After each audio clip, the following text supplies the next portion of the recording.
Eu vou falar sobre esse tema tão gostoso. Peço para que os irmãos abram as vossas Bíblias, por gentileza. Louvado seja Deus. 1 Samuel capítulo 6, versículo 1. Eu vou ler um pedacinho e depois a gente vai meditando em bastante coisa. E se você trouxe papel e caneta, até orientaria os irmãos a fazer isso.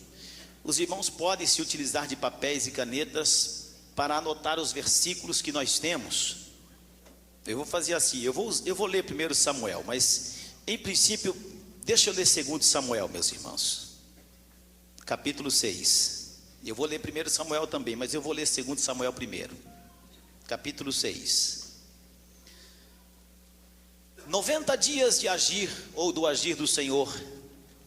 Eu sei que Deus age de forma instantânea, eu sei que Deus age de forma progressiva, sei que Deus age de todas as maneiras. A nossa mensagem hoje é essa: 90 dias do agir de Deus. Se você comer essa palavra, se você se alimentar dela e acompanhar cada detalhe de cada sentença, de cada palavra que nós vamos buscar explicar para vocês, a vida de vocês vai mudar em todos os aspectos. A vida de vocês vai mudar completamente. 2 Samuel capítulo 6. Se você quer que a sua vida mude, eu vou ser repetitivo. Se você quer que a sua vida mude, porque, meus irmãos, eu vou usar uma força de expressão, mas eu estou cansado de crente miserável. Eu não sei os irmãos, mas eu estou cansado de crente miserável, porque às vezes não prestam atenção a detalhes.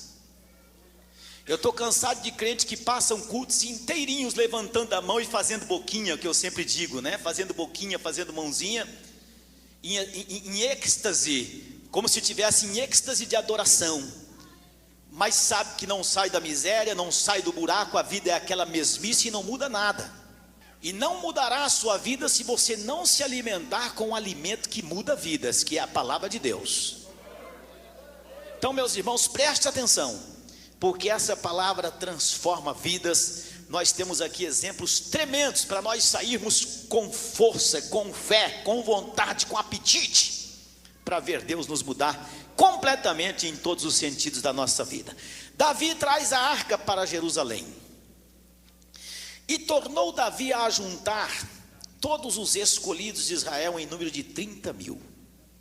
E levantou-se Davi e partiu com todo o povo que tinha consigo de Baalé de Judá, para levarem dali para cima a arca de Deus, sobre a qual se invoca o nome do Senhor dos exércitos, que se assenta entre os querubins. E puseram a arca de Deus em um carro novo e a levaram da casa de Abinadab. Digam comigo, Abinadab. Nós vamos precisar falar um pouquinho sobre esse nome, essa pessoa, que está em Gibeá. E Uzá e Aiô, filhos de Abinadab, guiavam o carro novo. E levando-o da casa de Abinadab, que está em Gibeá, com a arca de Deus, Aiô ia diante da arca. E Davi e toda a casa de Israel alegravam-se perante o Senhor com toda sorte de instrumentos de pau e de faia, como com harpas e saltérios, e com tamboris, e com pandeiros, e com símbolos. E chegando à eira de Nacon, estendeu Uzá a mão à arca de Deus e teve a mão nela, porque os bois a deixavam pender. Então a ira do Senhor se acendeu contra Uzá, e Deus o feriu ali por essa imprudência. Digam comigo, imprudência. Existem coisas, meus irmãos, que são imprudências. Não representam, portanto, algo que nós premeditamos. Porque às vezes nós maquinamos o mal, e às vezes não. Às vezes nós, por uma imprudência, cometemos algum agravo. Mas nós vemos aqui que a imprudência foi terrivelmente castigada pelo Senhor, e morreu ali junto à arca de Deus. E Davi se contristou, porque o Senhor abrira rotura em Uzá. Ou seja, Uzá colocou a mão na arca, porque a arca pendia. Essa rotura que a Bíblia fala é como se fosse uma ferida exposta, ou seja, a ferida que Deus fez nele foi uma coisa feia, foi uma coisa terrível, e Davi ficou triste por causa disso, e chamou aquele lugar de Pérez Uzá até o dia de hoje. Versículo 9: e temeu Davi ao Senhor naquele dia e disse: como virá a minha arca do Senhor? E não quis Davi retirar para si a arca do Senhor para a cidade de Davi, mas Davi a fez levar à casa de Obed-edom, o geteu. Algumas bíblias falam gitita, que é a mesma coisa, é pessoa que nasceu em Gate. Se nasceu em Gate, nasceu na cidade de Gate, significa que essa pessoa não é uma pessoa de origem israelita, não é de uma das tribos de Israel, mas significa que é uma pessoa que nasceu nos termos dos filisteus. Isso é importante saber. E ficou a arca do Senhor em casa de Obed-edom, o geteu, por 90 dias ou 3 meses. E aqui está a nossa mensagem: 3 meses de bênção, 3 meses do agir do Senhor. E abençoou o Senhor a casa de Obed-edom e toda a sua família. Algumas bíblias dizem: e abençoou o Senhor a Obed-edom e toda a sua casa. Só até aqui, por enquanto. Tome os seus lugares, meus irmãos, tome os seus lugares. Convém a gente dizer que a arca do Senhor tipificava a presença de Deus, não é verdade? Convém a gente dizer também que Obed-edom era uma pessoa simples. Alguns escritores o classificam como se fosse assim um sitiante muito pobre, e cheguei até mesmo a acompanhar pessoas dizendo que Obed-edom era um matuto, ou seja, uma pessoa do mato ali, que tinha uma certa, até pelo próprio nome dele, uma certa condição de desprezo até da população da região onde ele vivia. Mas de qualquer maneira, meus irmãos, sendo sitiante ou sendo chacreiro, a Bíblia Sagrada fala que depois de 90 dias, esse homem foi abençoado de tal maneira que abriu os olhos de todo mundo que o via. Toda vez que você tem uma mudança na sua vida, que essa mudança é significativa, as pessoas enxergam. Nós tínhamos alguns amigos no nosso tempo de juventude que a gente brincava. Nós tínhamos alguns, já no tempo da juventude, alguns colegas e alguns amigos que eram grandes empreendedores e que empreendiam mesmo, e a gente às vezes fazia investidas fortes, e a gente brincava. Quando alguém começava a ser bem sucedido, a gente falava: tá roubando, hein, fulano? A gente falava brincando, claro, era uma brincadeira entre amigos, porque os nossos olhos conseguiam ver algo significativo de diferencial na vida daquela pessoa. Deixa eu perguntar para você: há quanto tempo você serve a Deus e há quanto tempo você não vê algo significativo, algo que seja realmente um diferencial no sentido de crescimento, que pessoas de fora possam ver e magnificar o nome do Senhor na sua vida? É isso que eu estava falando no início do culto. É isso que eu estava falando.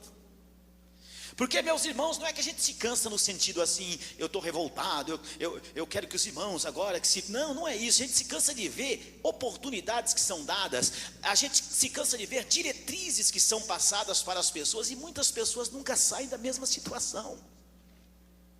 Não é reclamando que nós vamos sair da situação que nós estamos. Não é dando uma de choramínguas, ou não é dando uma de chorões a outras pessoas que vamos sair. É evidente que nós contamos com a bênção de Deus, mas nós contamos também com ações da nossa parte.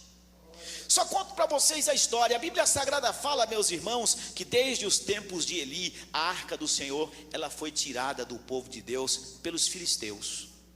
Os filisteus não suportaram, e eu vou chegar lá, eu vou falar para vocês, não suportaram a presença da arca do Senhor nos seus termos, nas suas terras, porque a arca do Senhor significa a presença de Deus, e não é de qualquer maneira que a gente pode achar que a presença de Deus vai fazer bem para a gente. Não, a presença de Deus para muita gente faz mal. E começa a complicar, tá vendo? A presença de Deus para muita gente faz mal.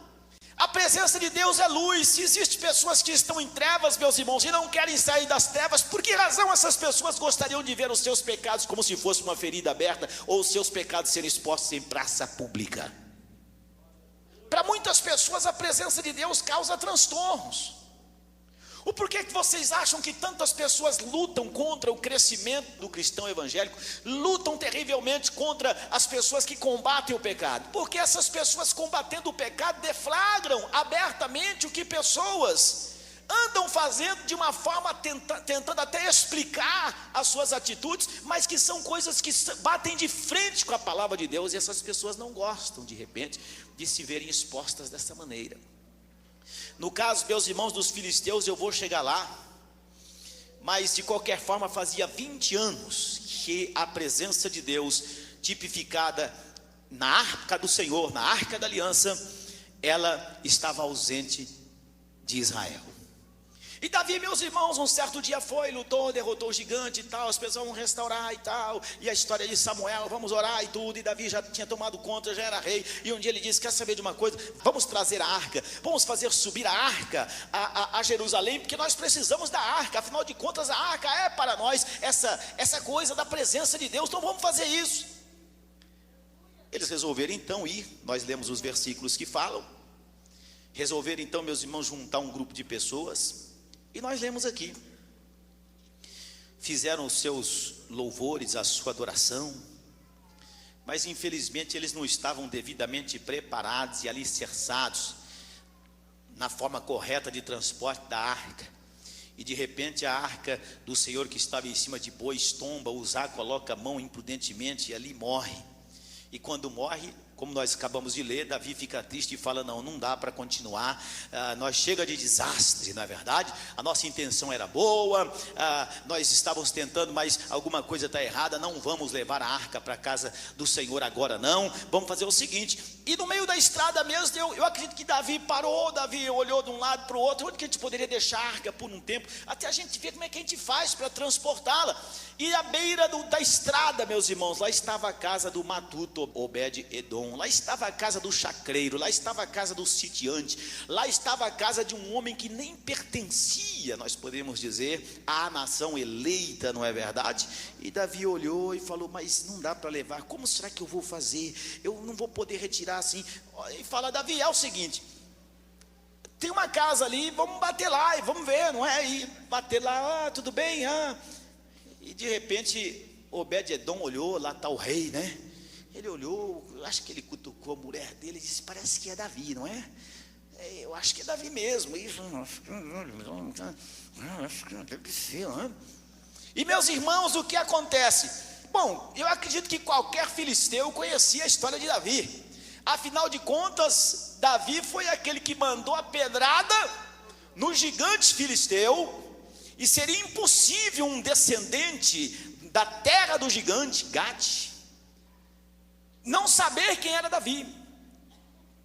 E você imagina, de repente chega Davi, o que é que passa na memória de Obed-Edom? Bicho, se ele acabou com Golias, eu estou morto, não é verdade? Certamente vai tirar satisfação ou vai querer saber se sou da família, mas não. Acredito que foi um pessoal e escuta, boa tarde, tudo bem? É o seguinte, nós estamos transportando aqui uma coisa muito importante, e como nós não temos condições de seguir viagem, a gente queria saber se tem um lugarzinho na sua casa, né, para deixar a arca. E vocês podem imaginar, né, meus irmãos? Eu gostaria que agora, antes de seguir daqui para frente, eu vou voltar aqui, mas antes de seguir daqui, eu gostaria que agora sim vocês voltassem comigo para 1 Samuel. Eu vou ler algumas coisas no versículo capítulo 5, algumas coisas no capítulo 6, algumas coisas no capítulo 7, porque é importante a gente ver que eu acredito que qualquer um de nós de repente poderia ter dito, olha, dado uma desculpa. Por exemplo, Obed-Edom poderia ter dito, rei Davi, até gostaria de deixar a encomenda do Senhor aqui. O que é a encomenda? É a arca do Senhor.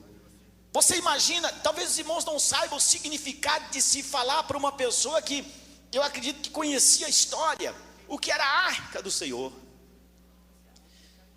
Talvez vocês não saibam, meus irmãos, o significado de chegar para uma pessoa da terra de Gate, uma pessoa da família do povo do gigante Golias, e não só do povo do gigante Golias, mas do povo que teve tanto inconveniente com a arca, e falar, nós queríamos deixar na sua casa a arca do Senhor. Alguns escritores acham, presumem, que foi explicado para Obed-Edom, olha Obed-Edom, é o seguinte, nós estávamos tentando transportar a arca, e tombou o carro de boi, e está vendo aquele rapaz ali com um corte na barriga de fora a fora, parece que caiu um raio na barriga dele, então ele tocou na arca e morreu, e a gente queria deixar a arca na sua casa. O que você diria? Deus me livre! Quer dizer que o rapaz encosta a mão na arca, e abre um buraco desse tamanho na barriga dele, você quer que eu deixe a arca aqui em casa? A arca em casa é um perigo. Não vai combinar com os móveis da minha esposa, é melhor, não vai dar. Mas muito mais do que, eu não creio que tenham falado essa informação para o rapaz, não é? Mas de repente ele vendo um corpo estendido no chão, ele tenha tirado as conclusões, mesmo porque, vejam vocês, meus irmãos, olha, capítulo 5 de 1 Samuel, os filisteus tomaram a arca do Senhor à força, não foi? Na guerra. Capítulo 5, versículo 2, a Bíblia fala que os filisteus colocaram a arca de Deus na casa de Dagom, e de madrugada na cidade de Asdod. Falem comigo, Asdod. E de madrugada aconteceu um fenômeno. A arca do Senhor e o Deus Dagom não combinavam bem. E o que aconteceu foi que Dagom, que era um deus em forma de peixe, caiu com o rosto em terra diante da arca do Senhor, como se estivesse adorando, né? E chegaram os filisteus no outro dia, mas que é isso aqui? Quem foi que fez essa brincadeira aqui? Mas não era uma brincadeira. Levantaram de novo a estátua de Dagom, a imagem de Dagom, e colocaram de novo no mesmo lugar. No outro dia, o que aconteceu? Dagom já não estava mais caído só com o rosto em terra diante da arca, mas a Bíblia fala que a cabeça de Dagom e também as palmas das suas mãos foram cortadas sobre o limiar. Somente o tronco ficou de Dagom. Não era mais uma brincadeira, alguma coisa diferente estava acontecendo. O povo filisteu, assim como o povo de Israel, por um momento da sua história, achou que a arca do Senhor era como se fosse um amuleto. Eu coloco a arca aqui, dá tudo certo. Eu coloco a arca aqui, vou ser abençoado, porque a arca está aqui, simboliza a presença de Deus. Ou Deus me abençoa, ou Deus não é Deus. Não é verdade que as pessoas às vezes tomam, eu diria, tipificações, simbolismos, e às vezes querem exercer autoridade sobre certas coisas, quando Deus não tem exatamente esse tipo de ação. E a Bíblia Sagrada fala que a coisa começou a ficar feia. A Bíblia Sagrada fala a partir do versículo 6. Porém a mão do Senhor se agravou sobre os moradores de Asdod. E aqui começa a ficar engraçado. E os assolou, e os feriu com hemorroidas. Ferir com hemorroidas, Depois eu digo a vocês que ler a Bíblia, meus irmãos, é uma coisa extremamente maravilhosa e divertida. Hemorroida é uma coisa que ninguém gosta de dizer que tem, né? E quem tem nega. De repente, meus irmãos, a Bíblia fala que os moradores dessa cidade, não só dessa cidade, mas de todos os seus termos, a sua vizinhança, o pessoal começa a sentir algo diferente. E não era coceira, não era tosse, mas de repente todo mundo, meus irmãos, começa a se sentir atacado da hemorroida. Existe coisa mais desagradável do que perguntar para os outros quando você tem hemorroida? Meu Deus, essa é uma pergunta super desagradável mesmo, porque todo mundo sabe que hemorroida é uma coisa que quem tem nega. O que aconteceu? Os moradores de Asdod: não queremos a arca de Deus conosco, versículo 7. Porque nós somos pecadores, Deus é santo. O que acontece é que a mão de Deus está pesando sobre nós. Não queremos. Pegaram a arca, vamos nos livrar da arca, e mandaram a arca para outro lugar, e levaram a arca para Gate. Gate era a terra onde havia nascido quem? Obed. Eu vou falar Obed. O senhor Obed havia nascido aqui em Gate. E rodearam ali a cidade com a arca de Deus. E o que aconteceu? Versículo 9, outro vexame. A Bíblia fala, veio uma muito grande vexação. Porque também agora, não só os moradores de Asdod, mas também os moradores de Gate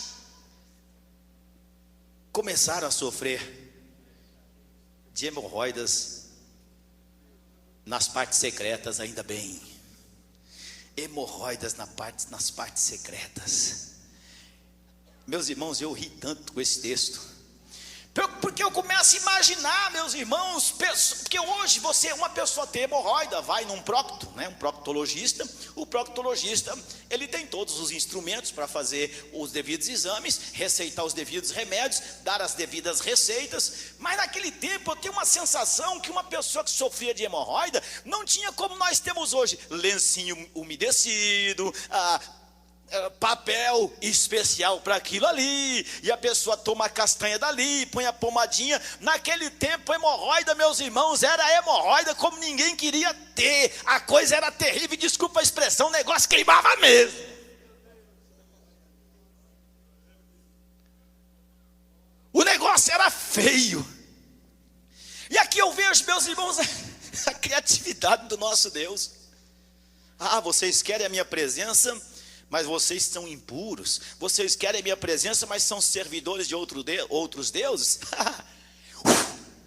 Toma hemorroida para vocês. Ao invés da bênção pela presença de Deus, é hemorroida. Aí eu pergunto a você, o que você quer, bênção ou hemorroida?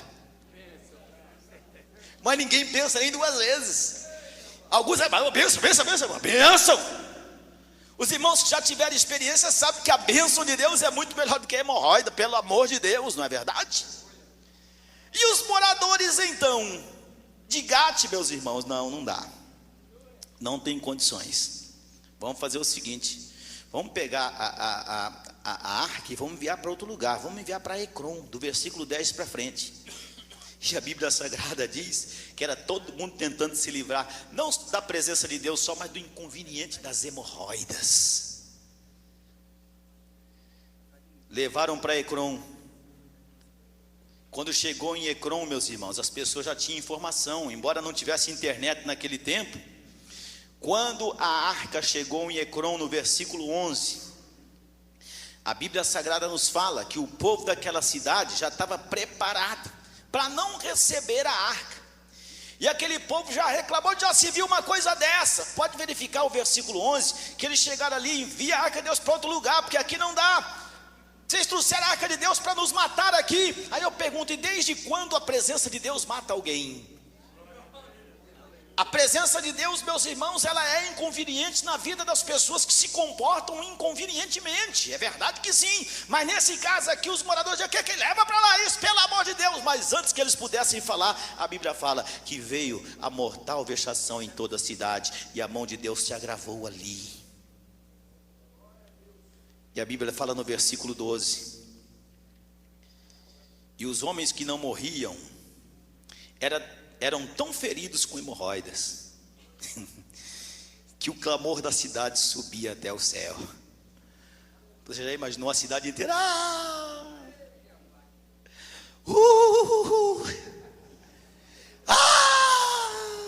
Que é? Você sabe?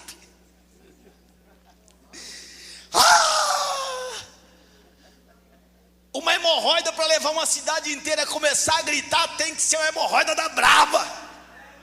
Essa foi a pior hemorroida registrada da história.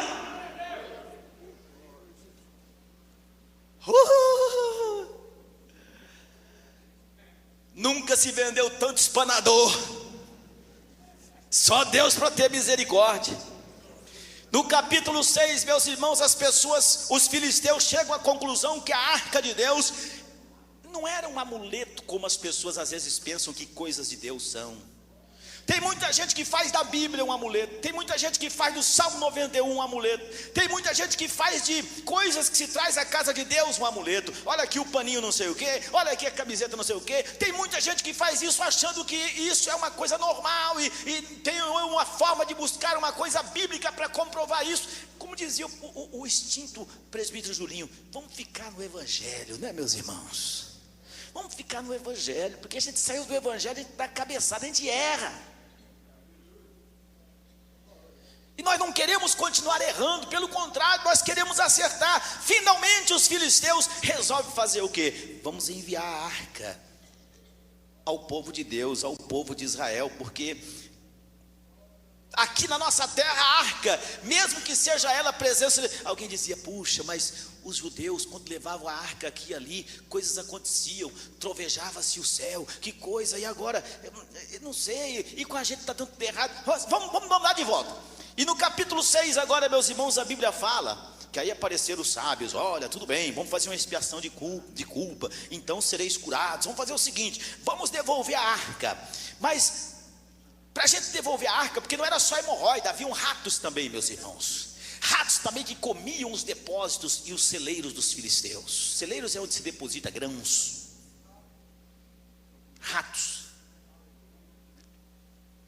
Aí vem a parte que eu acho estupenda. Versículo 5, vamos devolver a arca? Vamos, mas vamos fazer o seguinte, nada de vazio. Vamos fazer umas imagens das nossas hemorroidas.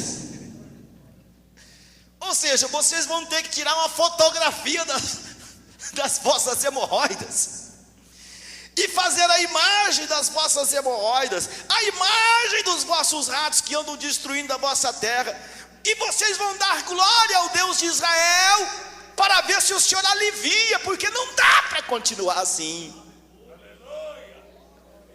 Ah, meus irmãos, como é que faz uma imagem do hemorroida que eu sou obrigado a rir, mas está escrito na Bíblia? É a Bíblia quem está falando. Tem irmãos que fazem cara feia, irmão não pode falar, mas é Deus quem está falando. Para vocês verem, meus irmãos, que Deus dá graça realmente aos humildes, mas as pessoas soberbas o Senhor humilha até o pó. Hoje em dia você pegaria o seu celular, sei lá, não sei lá. Quem está entendendo aí, levanta a mão. Pronto. Mas naquele tempo, como é que faz uma imagem de hemorroida naquele tempo? Vai imaginando, você é inteligente. Você não tinha espelho, eu acho. Você é inteligente, imagina você, as pessoas, como é que faz? Vamos fazer, mas como é que é? Pois é. E tiveram que fazer, meus irmãos, a imagem das hemorroidas e dos ratos, para que Deus aliviasse. Que humilhação, hein? Que humilhação. Minha hemorroida ninguém vai fazer imagem, coisa nenhuma não, alguém dizia. Os outros, tá bom, se é para aliviar, que façam. E a Bíblia Sagrada fala, meus irmãos, que levaram a arca até Bet-Semes. Imediatamente quando o povo do Senhor assumiu a responsabilidade pela arca, com holocaustos e sacrifícios, está no capítulo 6, versículo 14 e 15. A Bíblia fala que imediatamente no versículo 16, os príncipes filisteus assumiram. Daí, está com vocês? Eu tenho uma sensação que eles saíram, corre, suma, desaparece, nunca mais queremos a arca de Deus nas nossas terras. Se é que eles conseguiam correr, né? E a Bíblia Sagrada fala, meus irmãos, no versículo 19, que mesmo em Bet-Semes, 50.070 homens resolveram dar uma olhadinha dentro da arca de forma inconveniente, desastrosa e de forma imprudente. É só uma olhadinha, aqui, uma olhadinha ali. E nesse dá uma olhadinha aqui, dá uma olhadinha ali, 50.070 pessoas morreram porque quiseram dar uma olhadinha de forma relaxada, inconveniente, de forma contrária à orientação do Senhor. E às vezes dentro da igreja nós fazemos tantas coisas inconvenientes, né, meus irmãos? Não é que Deus vai nos matar hoje, eu creio que a situação é diferente, mas tanta coisa a gente deixa de receber, porque a gente leva as coisas do Senhor assim, tipo meio que na barriga, que a gente fala empurrando com a barriga, não é verdade? Quer prosperar, não empurre nada com a barriga, procure viver o que a Bíblia Sagrada fala, porque é a única maneira que você pode prosperar. Não adianta tratar as coisas de Deus de forma assim, tipo, não, estou acostumado com o Senhor. Não pense você em tornar simples aquilo que Deus santificou. Não pense você em criar o seu próprio processo de adoração, ou o seu próprio processo de se fazer sentir ou ver qualquer tipo de coisa que você possa dizer que seja uma experiência com Deus, porque se não estiver dentro do âmbito da palavra de Deus, você pode sofrer consequências. 50.070 homens morreram e o povo ficou triste. Aqui nós voltamos agora, meus irmãos, a Abinadab. O filho de Abinadab e Eleazar foi ele o escolhido eu pedi para vocês repetir o nome Abinadab. Foi ele o escolhido para cuidar da arca, que é muito importante a gente bater nessa tecla. Consagrar Eleazar, está no capítulo 7, filho de Abinadab, para que guardasse a arca do Senhor. Daqui para frente a gente vai voltar aos versículos que a gente já estava. Não é importante a gente parar um pouquinho? Repitam comigo, Abinadab, de novo, repitam comigo. Abinadab, fale para fixar, vamos lá, Abinadab.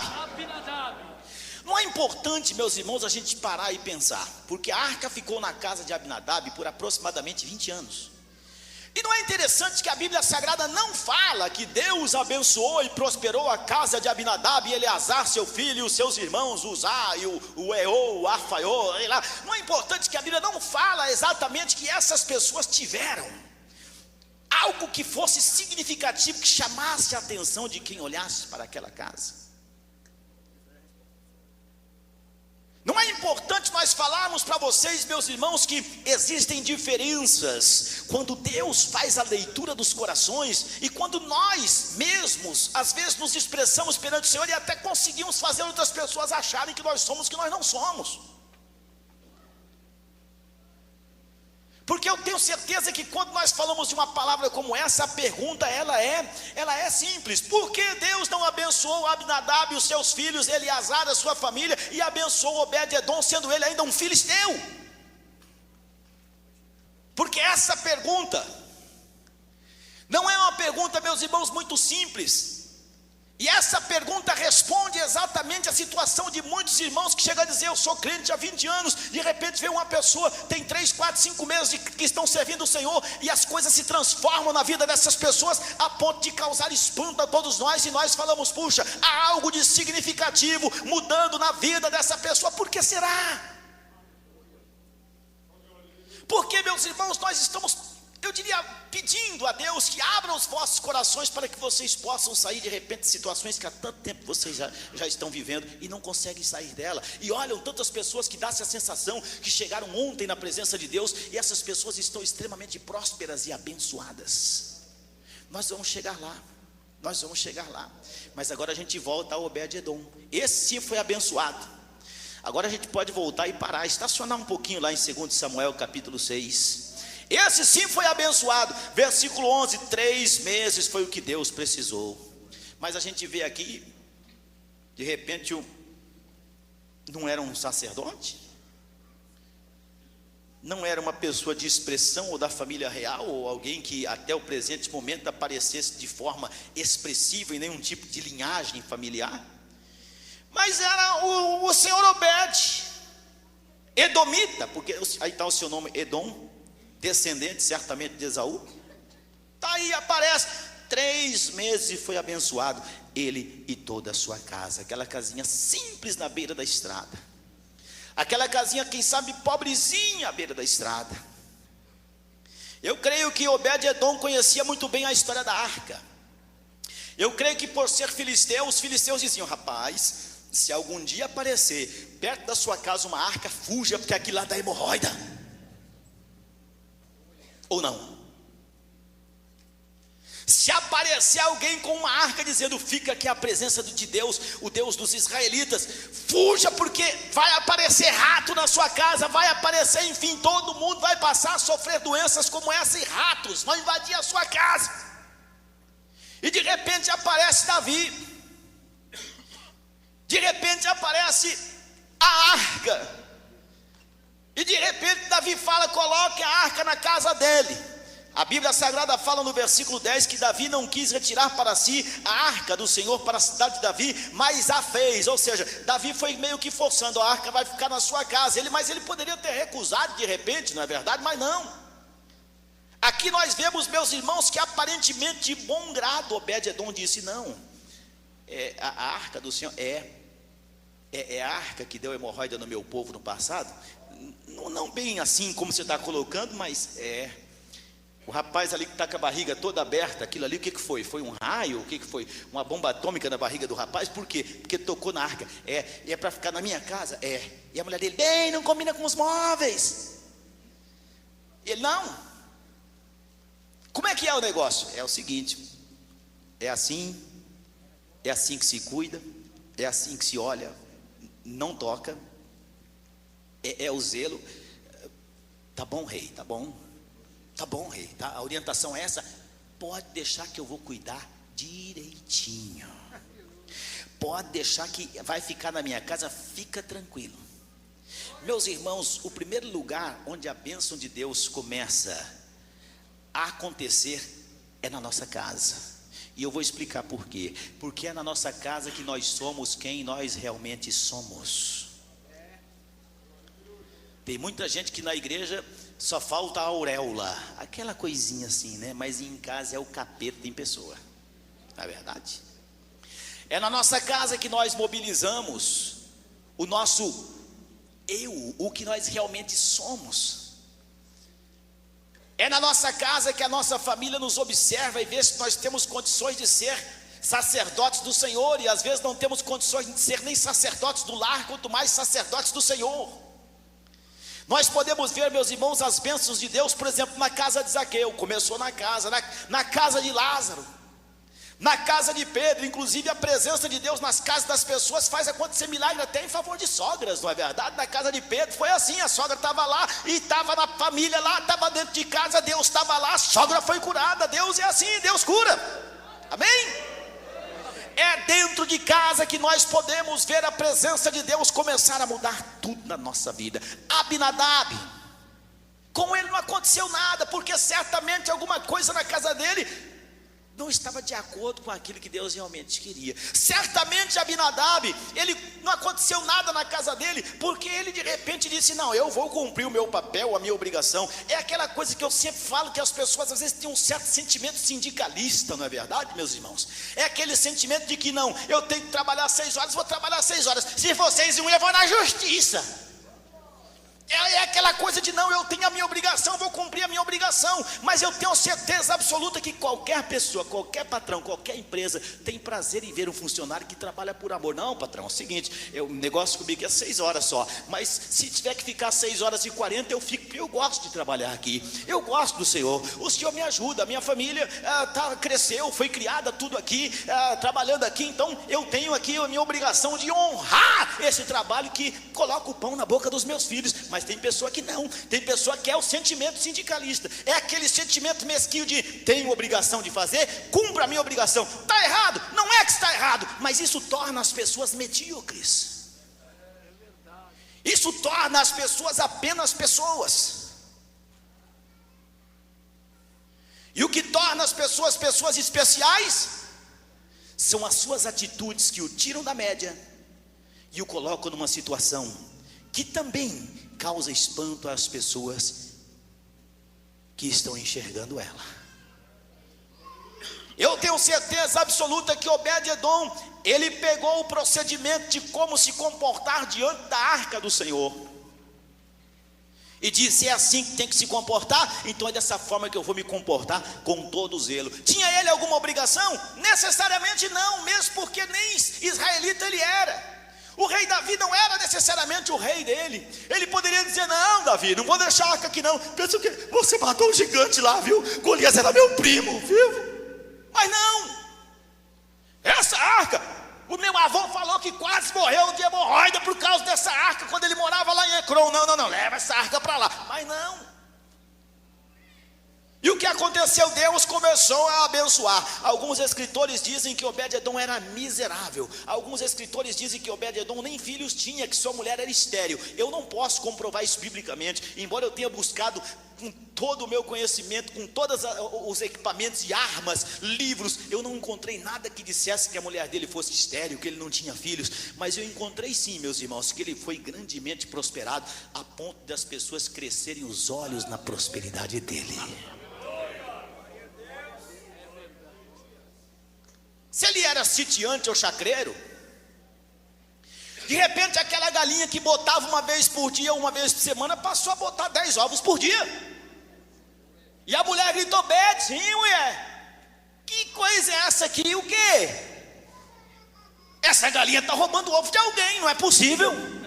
Olha aqui, tinha um ovo aqui ontem, hoje tem 7. Essa galinha está roubando, vou ficar de olho nela. Aí passa a vaca lá e...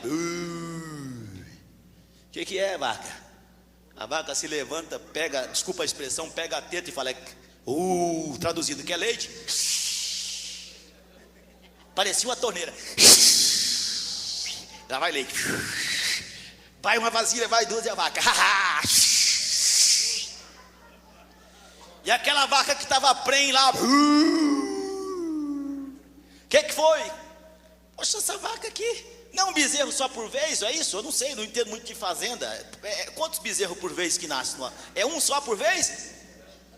Mas lá no sítio de Obed-edom começou a nascer 3, 4 bezerros de uma vez só.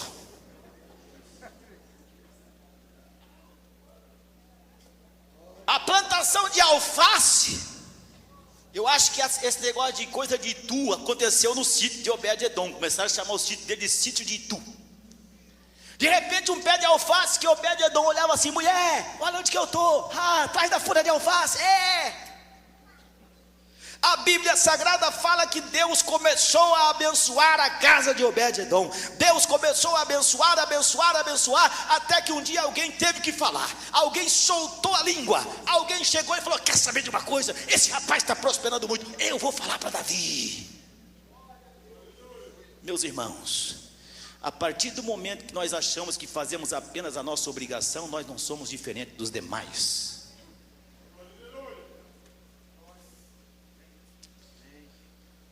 Nós somos pessoas que caminham uma milha extra. Ou seja, nós somos as pessoas que caminham o quilômetro a mais. Nós somos pessoas que nos dedicamos a Deus por amor. E os irmãos vão perdoar a minha expressão. Quem vai perdoar a minha expressão que eu vou usar agora? É pesada. Quem vai perdoar? Já vou pedir perdão antecipadamente. Os que não perdoam, eu perdoo. Tem irmão que não perdoa nada, paciência. Mas infelizmente, meus irmãos, nós vemos tantas pessoas que não se movem espiritualmente porque são extremamente preguiçosas com todos os seus sinônimos. Não fazem nada para o Senhor. Não fazem nada pela presença de Deus. E alguns desses ainda têm a coragem de vir à igreja e ficar olhando para nós assim, tipo: e aí, irmão? Você falou de bênção aí, como é que é? E a minha bênção, vem ou não vem? Como assim, vem ou não vem? Você está olhando para mim por quê? Olha para você! Eu é que pergunto para você: e aí, irmão? Por que é que a sua bênção não veio se veio para outras pessoas? Por que é que Deus não te abençoou se Deus está aqui? Eu é que pergunto para você.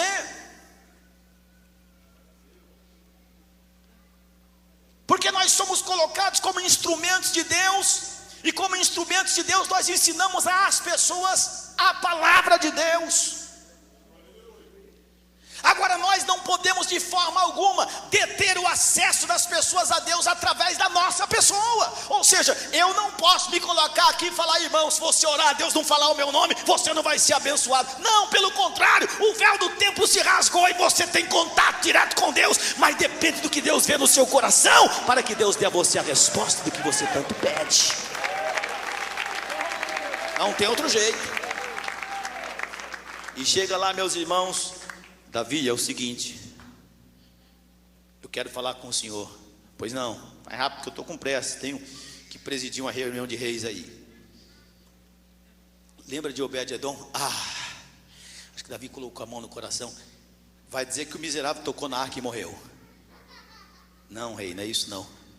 Morreram os filhos? Não. Todo mundo morreu? Também não.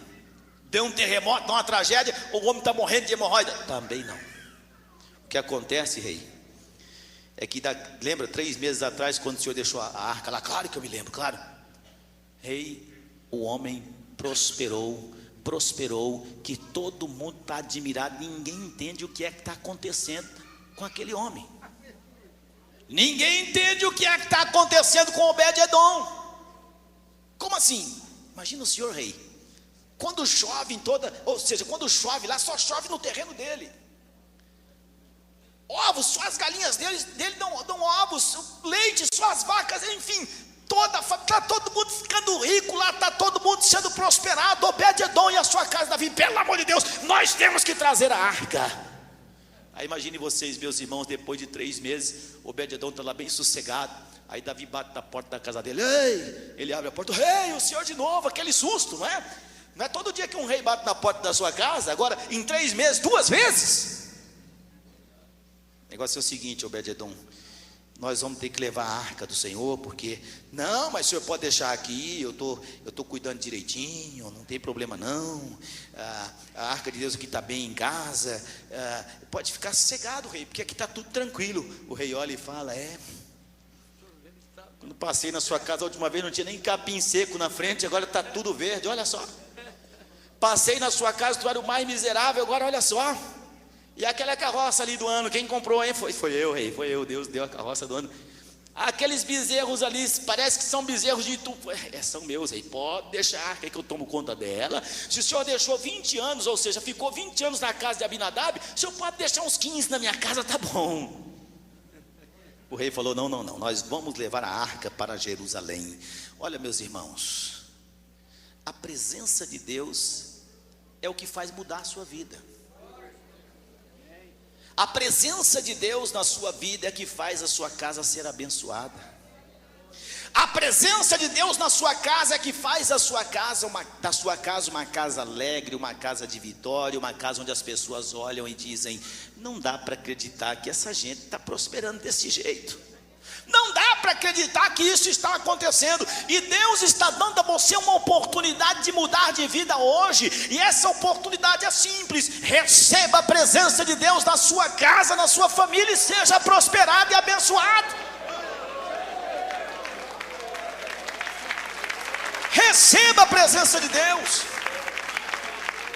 Agora, meus irmãos, é claro que eu quero voltar um pouquinho para o livro de 1 Samuel, do capítulo 5 ao 7. A presença de Deus pode fazer mal? Para algumas pessoas sim. Mas se você levar a arca, no caso, se você conduzir ou permitir Deus viver na sua casa, e você estiver adequado a tudo quanto corresponde à santidade para hospedar Deus, hospedar a presença de Deus na sua casa, você vai ser prosperado. Caso contrário, Deus me livre, vai ser de hemorroida para lá. Então nós temos, meus irmãos, hoje que tomar uma atitude perante Deus. Eu tenho absoluta certeza que Obed-edom foi orientado como se comportar tendo a arca de Deus na sua casa. E tenho certeza que Deus está orientando você também como se comportar para hospedar Deus, para ter a presença de Deus na sua casa. Tem muita gente, meus irmãos, que dá mais valor às novelas de televisão do que à presença de Deus. É evidente que vai ficar mais propensa a ter hemorroida do que a ser abençoada.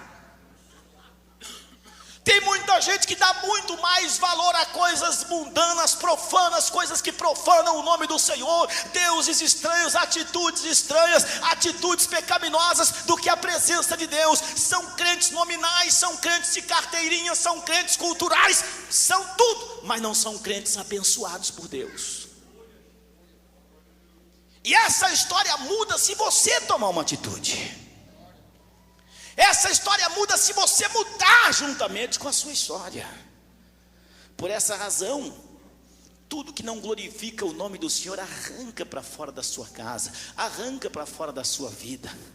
Eu já não quero nem falar, meus irmãos, a respeito de coisas que nós entendemos que não glorificam o nome do Senhor, porque infelizmente os pensamentos estão tão diversificados, e infelizmente já existem pessoas que querem racionalizar a defesa do pecado. Tem muitas pessoas que já querem defender o pecado usando a Bíblia de uma forma a parecer até inteligentes. Eu diria, não, porque a nossa liberdade é essa, nós temos o direito, e as pessoas vão pecando, achando que não estão pecando. Mas eu tenho certeza que Deus está falando ao seu coração. Eu tenho certeza que o Espírito Santo de Deus, conforme disse Jesus, Ele virá sobre vós e vos ensinará todas as coisas, e certamente se entristecerá quando vocês fizerem algo que não agrada ao Senhor. Se você quer continuar essa vida triste, essa mesmice, você pode até continuar, porque a decisão é sua. Mas se você quer mudar, hoje é o dia da mudança na sua vida. Hoje Deus está dizendo, se você permitir a minha presença na sua casa, eu vou abençoar a sua casa, eu vou abençoar a sua família, eu vou abençoar grandemente. Obed-edom, meus irmãos, gostou tanto, quando Davi insistiu e falou para ele, rapaz,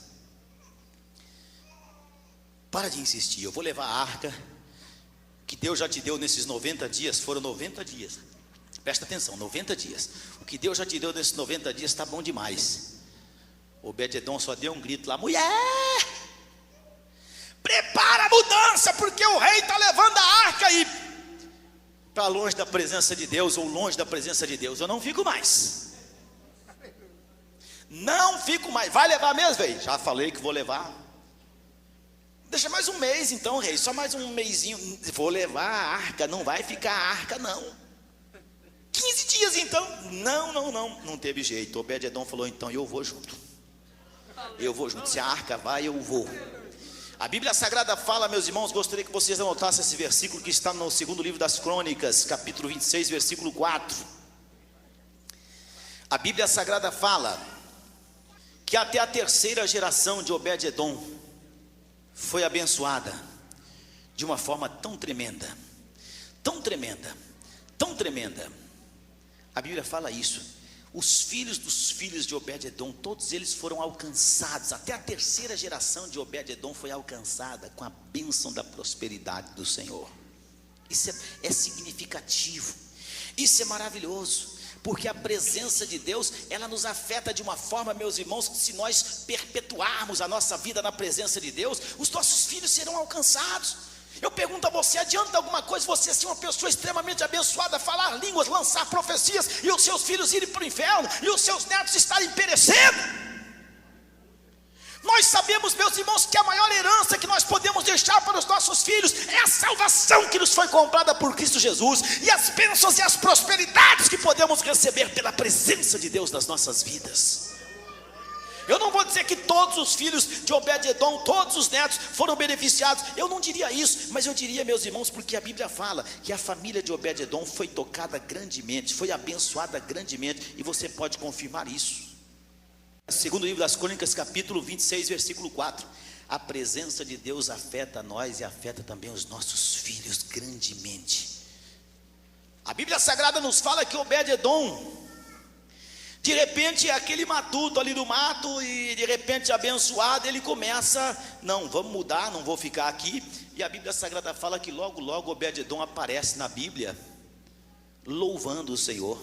Gostaria que você desse uma verificada no primeiro livro das Crônicas, por favor, capítulo 15, versículo 21. Por isso que eu pedi para vocês, meus irmãos, anotarem, porque a gente fica difícil de ler todos os versículos. Mas a Bíblia Sagrada fala que de repente Obed-edom aparece louvando.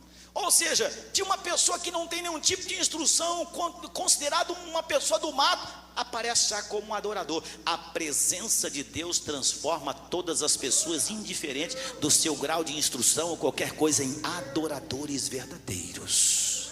De repente ele aparece adorando o Senhor. Mas isso não é tudo não. A Bíblia Sagrada fala que ele não só ficou insatisfeito em ser apenas um adorador, que logo ele apareceu na porta do templo. Foi colocado ali como um porteiro. O importante para ele era estar na presença de Deus. O importante para ele era estar perto da arca de Deus, que simbolizava a presença de Deus. E tudo começou na casa dele. A unção começa na nossa casa. E não satisfeito, meus irmãos, eu até fiz um resumo para vocês aqui. Começou adorando, depois 1 Crônicas 15, 16 e 17, a Bíblia Sagrada fala que ficou ali na porta, né? Depois, no capítulo 15, versículo 19 até o 21, a Bíblia Sagrada fala que já estava ele lá entre os músicos. Não é interessante isso, meus irmãos? Não é maravilhoso isso?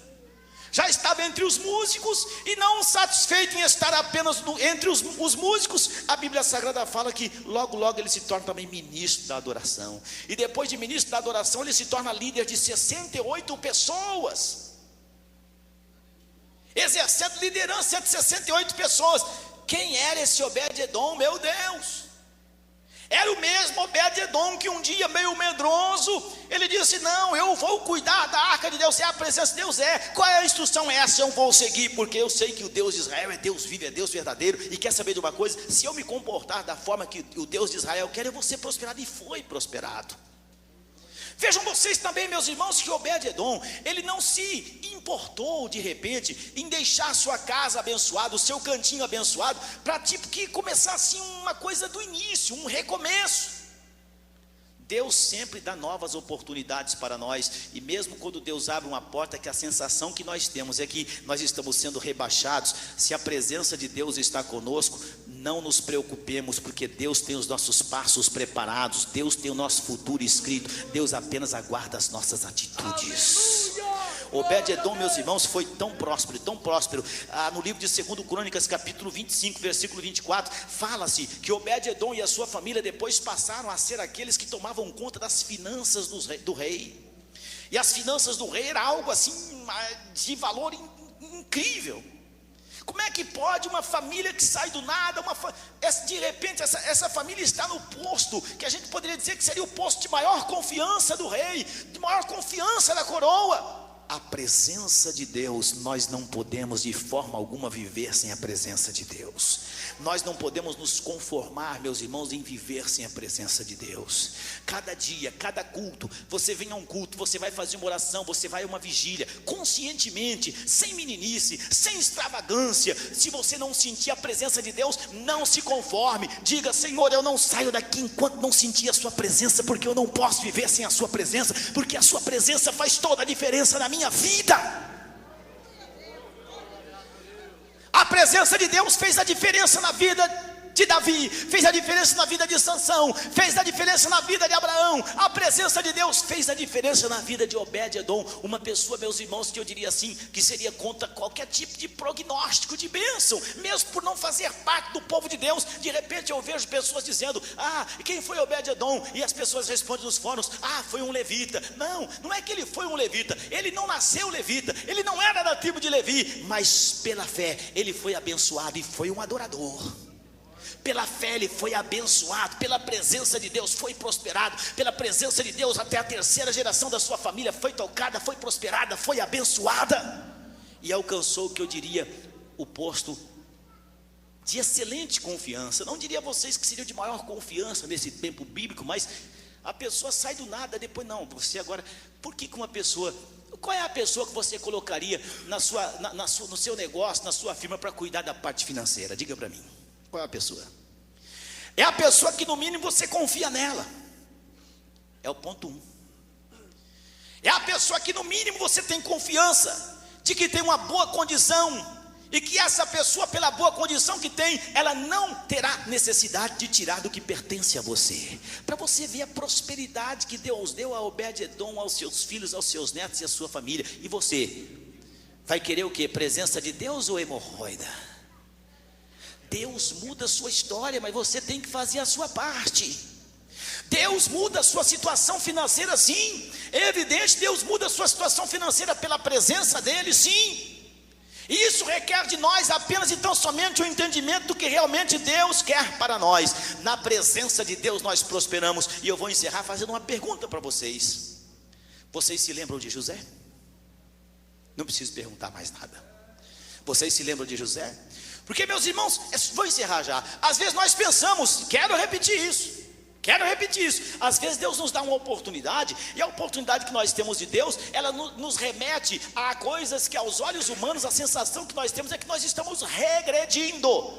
Mas com Deus ninguém está regredindo, não. Se a presença de Deus está contigo, fica tranquilo que daqui a pouco vão ver a sua prosperidade, daqui a pouco será visível a sua prosperidade, daqui a pouco será significativa a sua prosperidade, e o comentário virá, porque quando Deus age e as pessoas se admiram pelo agir de Deus, assim como Deus agiu na vida de Obed-edom. Queria que vocês meditassem, meus irmãos, em toda a história de Obed-edom.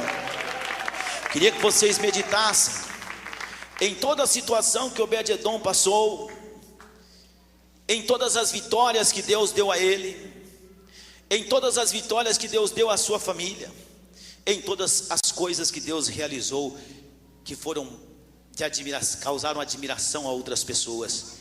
Porque eu tenho certeza absoluta que vocês estão num patamar diferenciado, por terem aceitado Jesus como Salvador, por viverem num tempo chamado graça, por terem um Deus tremendo, que eu diria que nós não estamos na lei, assim, num sentido que hoje, por você não ter a presença de Deus, não necessariamente você vai morrer, Deus vai te matar, Deus vai abrir o seu estômago para todo mundo, não, mas eu diria a você que a sensação, pelo menos que eu tenho, é que hoje nós temos tanta condição de sermos tão mais abençoados. Por que desprezar a oportunidade?